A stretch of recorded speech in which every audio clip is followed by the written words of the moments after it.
తెలంగాణలో భారీగా ఐఏఎస్ల బదిలీలు జరిగాయి. మొత్తం 44 మంది ఐఏఎస్లను బదిలీ చేస్తూ చీఫ్ సెక్రటరీ ఉత్తర్వులు జారీ చేశారు. ఇక ఇంత పెద్ద స్థాయిలో ఐఏఎస్ బదిలీలు జరగడంతో పాలన పరంగా ప్రక్షాళనను ప్రభుత్వం ప్రారంభించినట్టు తెలుస్తుంది.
తెలంగాణలో భారీగా ఐఏఎస్ల బదిలీలు జరిగాయి. మొత్తం 44 మంది ఐఏఎస్లను బదిలీ చేస్తూ చీఫ్ సెక్రటరీ ఉత్తర్వులు జారీ చేశారు.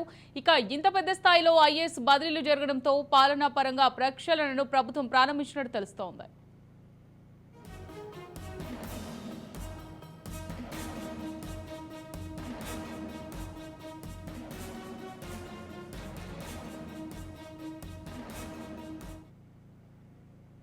కాగా త్వరలోనే అనేక సంక్షేమ పథకాలను అర్హులకు అందజేయాలంటే సమర్థులైన అధికారులను నియమించాలన్న కారణంతోనే ఈ బదిలీలు భారీగా జరిగినట్టు అధికారిక వర్గాలు తెలిపాయి. ట్రాన్స్కో జెన్కో సీఎండీగా రొనాల్డ్ రాస్ నియమితులయ్యారు.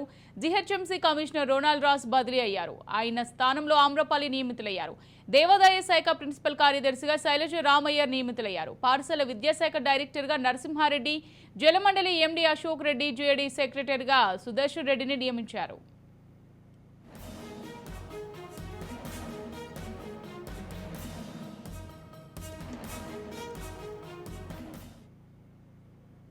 తెలంగాణలో భారీగా ఐఏఎస్ల బదిలీలు జరిగాయి. మొత్తం 44 మంది ఐఏఎస్లను బదిలీ చేస్తూ చీఫ్ సెక్రటరీ ఉత్తర్వులు జారీ చేశారు. ఇంత పెద్ద స్థాయిలో ఐఏఎస్ బదిలీలు జరగడంతో పాలనా పరంగా ప్రక్షాళనను ప్రభుత్వం ప్రారంభించినట్టు తెలుస్తోంది. ఇక ఇదే అంశానికి సంబంధించి మరింత సమాచారం మా క్రైమ్ బ్యూరో చీఫ్ ఇన్నారెడ్డి అందిస్తారు.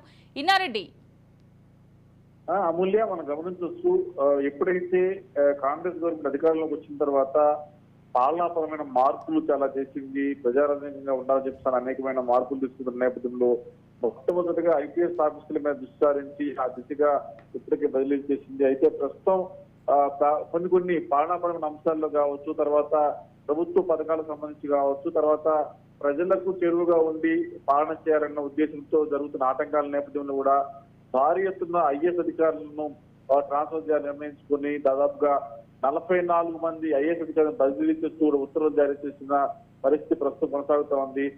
దీంట్లో జిహెచ్ఎంసీ కమిషనర్ గా రొనాల్డ్ రోజు బదిలీ అయ్యారు. అలాగనే జిహెచ్ఎంసీ దీనికి సంబంధించి అమ్రపాలి, తర్వాత పౌరశాఖ ముఖ్య కార్యదర్శిగా సవ్యసాచి. అయితే ప్రస్తుతం రొనాల్డ్ రోజు ప్రస్తుతం ఆయన జిహెచ్ఎంసీ కమిషనర్ గా ఉన్నాడు. ఆయన స్థానంలో కమిషనర్ గా ప్రస్తుతం అయితే మాత్రం ఇప్పుడు వచ్చిన అధికారులు ఎవరైతే ఉన్నారో వాళ్ళకి సంబంధించి అమరపాలి ఉంది. అలాగే పశుసంవర్ధక శాఖలో సవ్యసాచి ఘోష్, అలాగనే కార్మిక శాఖ ముఖ్య కార్యదర్శిగా సంజయ్ కుమార్, అలాగనే యువజన సర్వీస్ పర్యాటక శాఖ ముఖ్య కార్యదర్శిగా వాణి ప్రసాద్, ఇట్లా మొత్తంగా ఎక్కడెక్కడైతే కీలకమైన అంశాలు ఉన్నాయో ఆ ప్రాంతాల్లో చాలా మంది ఐఏఎస్ అధికారులను బదిలీ చేయడం జరిగింది. ఇకపై ప్రజారంజకంగా ప్రజల పాలన జరగాలి. తర్వాత ఎక్కడన్నా కూడా గత ప్రభుత్వం తాలూకు షేడ్లు కావచ్చు, గత ప్రభుత్వం తాలూకు పాలన కాకుండా కొత్తగా ఉండడమే కాకుండా ఎప్పటికప్పుడు